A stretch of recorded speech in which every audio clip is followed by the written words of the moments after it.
Alô, meu amigo aposentado! Alô, minha amiga aposentada, como vocês estão? Primeiramente, é um prazer estar aqui com todos vocês. Eu sou o Dr. Diego Londra, advogado, e hoje estamos aqui para falar da revisão da vida toda. É isso mesmo, com o término do julgamento se aproximando, previsto agora para o dia 1º de dezembro de 2023, sexta-feira, eu trouxe aqui os ministros, vamos fazer um raio-x dos ministros para ver o que se esperar nessa revisão. Vamos lá, em 2019, junho de 2019, foi feito o julgamento perante o STJ, que o STJ entendeu ser possível reconhecer, utilizar aquela lei lá antiga, aquela regra geral, porque o que estava em vigente era aquela regra transitória. Ele não declarou inconstitucional a regra transitória, mas ele declarou ser possível utilizar também a regra geral. Entendimento esse também que foi fixado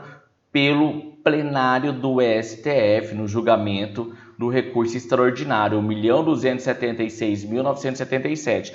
Todo mundo se lembra de dezembro do ano passado, quando naquele julgamento marcante nós tivemos um ganho por 6-5, por 6 votos a 5 a favor da revisão da vida toda.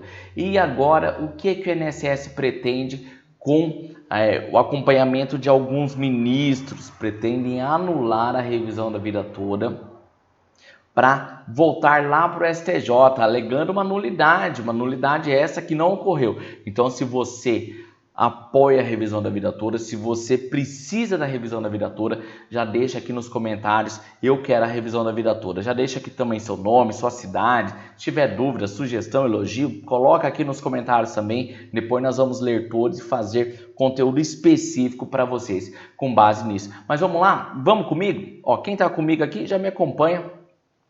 Eu estou aqui na página do STF, nos embargos de declaração, teve o recurso extraordinário que já foi julgado e ganhamos, certo? Então teve do recurso extraordinário saiu o acórdão, então teve um embargo de declaração no recurso extraordinário. Então começou lá em 11 de agosto, aí começou a votação e o ministro Cristiano Zanin, ele pediu vista do processo. Cristiano Zanin, esse último ministro indicado pelo presidente Lula, isso mesmo, ele pediu a vista do processo e demorou quase 3 meses para devolveu o processo e colocou um voto aqui extremamente divergente, na verdade, do relator. Olha só, olha no voto aqui, divirjo do relator e voto pelo provimento em parte dos embargos de declaração. Para que esse provimento em parte dos embargos de declaração?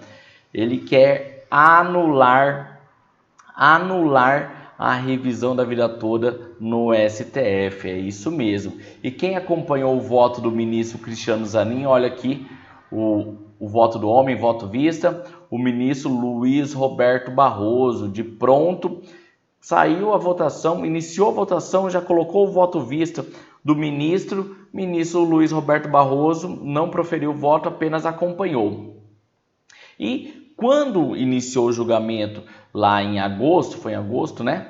Em agosto de 2023, o ministro Alexandre de Moraes, que é o relator desses embargos, já deu o voto dele, já fez o relatório e o voto dele, e teve a divergência da ministra aposentada Rosa Weber. Então ela teve um voto vogal, porque foi um voto, já tinha pedido a vista, então ela como que já ia se aposentar, quando da volta do retorno do julgamento aqui, ela já deixou o voto dela, que foi acompanhado na íntegra pelo ministro Edson Fachin. Ministro Edson Fachin é o ministro a favor dos aposentados, grande constitucionalista que entendeu pela validade da revisão da vida toda. Então, como que está o julgamento até agora? O ministro Alexandre de Moraes, a ministra Rosa Weber e o ministro Edson Fachin, eles entendem pela regularidade do processo até então, eles só divergem sobre os atrasados. O ministro Alexandre de Moraes, ele entende que os atrasados devem ser pagos a partir de dezembro de 2022. A ministra Rosa Weber e o ministro Edson Fachin entende que os atrasados devem ser pagos a partir do julgamento lá no STJ, em junho de 2019. Já o ministro Cristiano Zanin, acompanhado pelo Roberto Barroso, eles entendem pela nulidade do processo no STF. Então eles querem jogar aquele balde de água fria nos aposentados depois de tanta luta.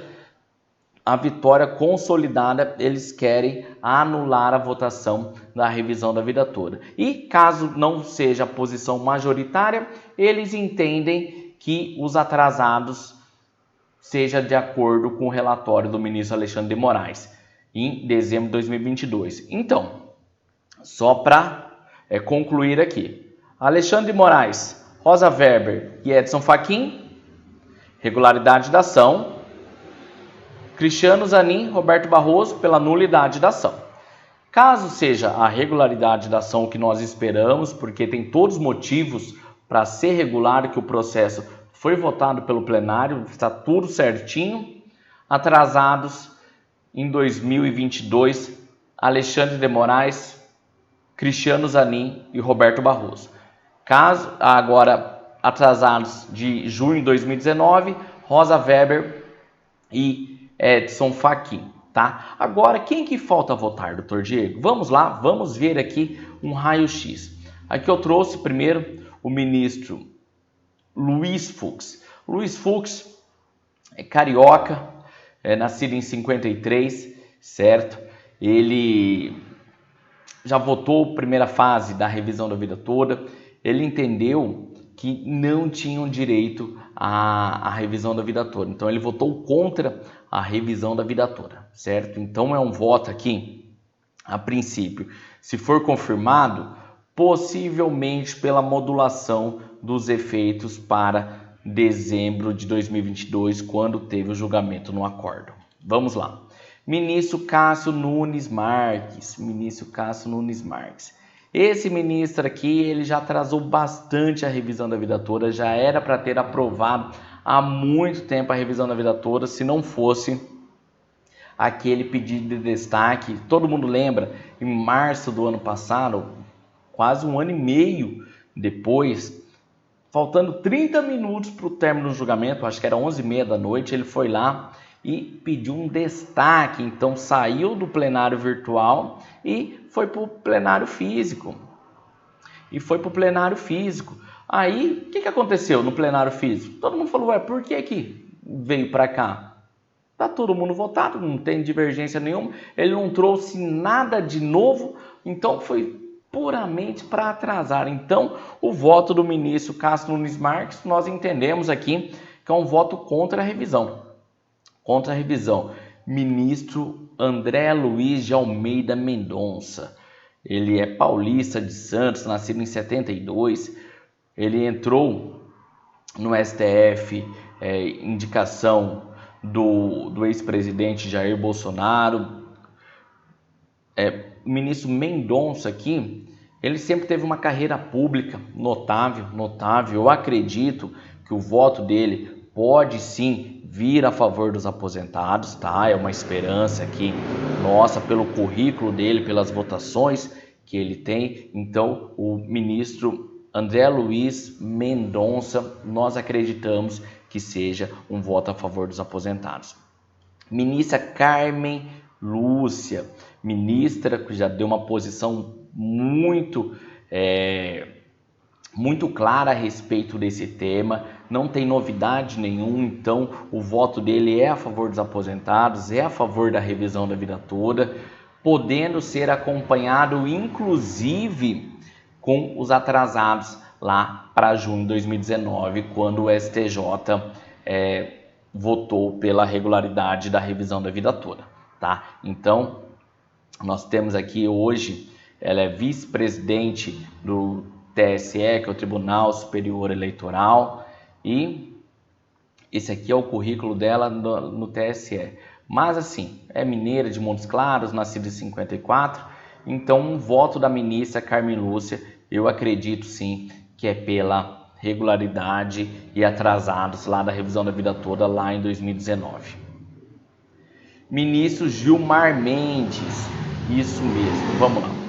Gilmar Mendes, que hoje é o decano aqui do STF, tá? Gilmar Mendes tem uma posição contrária à revisão, já especificou, e tanto lá no julgamento, ele falou, olha, foi aprovado, então vamos ter que ver para dar uma modulada. Então a modulação do ministro Gilmar Mendes é clara. Ele, com certeza, ele vai pedir a modulação desse julgamento da revisão da vida toda, tá? E por fim, o ministro Dias Toffoli, também que votou contra a revisão da vida toda na época, acredito também que possa vir uma modulação. Então, meus amigos, volta aqui para mim.